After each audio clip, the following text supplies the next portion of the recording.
आंध्रा आ गोटे नदी बाहर करुचे कोठू पार्लाखेम टू पलासा रास्ता जो अच्छी से 7 किलोमीटर दूर रे गोटे नदी बाहर आ गोटे नदी तैयारी कर मान टोटाली गोटे नदी आज की 10 वर्ष 15 वर्ष है गोटे नदी तैयारी चलती जो नदी की आम ओडिशार नदीर पानी 70-80% चली 50-50 भी रही आमर 80% गोटे नदी तैयारी कर एवं जो नदी द्वारा ओडिशार बहुत क्षति हम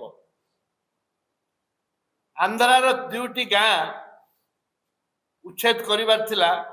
प्रचुर परिमाण अर्थ देकर से बुझे उठीगले गाँ छाड़ी चलले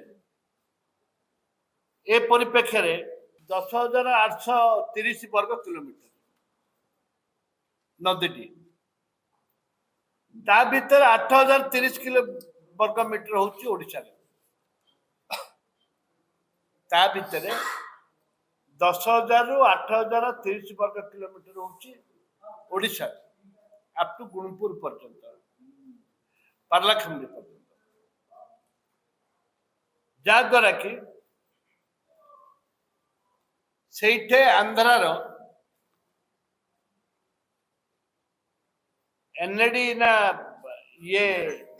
नेरेडी बैरेज पे आंध्रा को अनुमति मिलला जो नेरेडी ब्रिज पे अनुमति देला तत्कालीन राज्य सरकार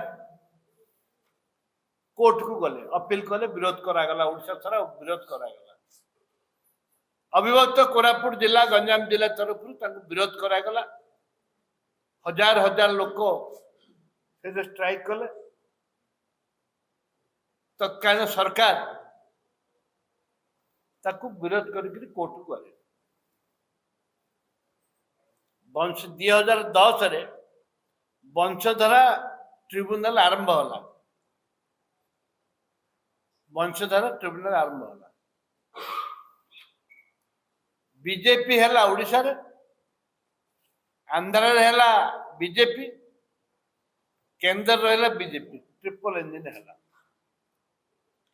जदि ओडिशा जो 20टी सांसद अच्छा से ओडिशा को बिक्री करी खाई आंध्र सांसद माने एवं आंध्र मुख्यमंत्री सी केंद्र सरकार ऊपर चाप पकई 2026 रे ट्रिब्यूनल राय देला जो ट्रिब्यूनल राय देला नदी की 50-50 करने ट्रिब्यूनल राय देला एवं ट्रिब्यूनल भी उल्लेख अच्छी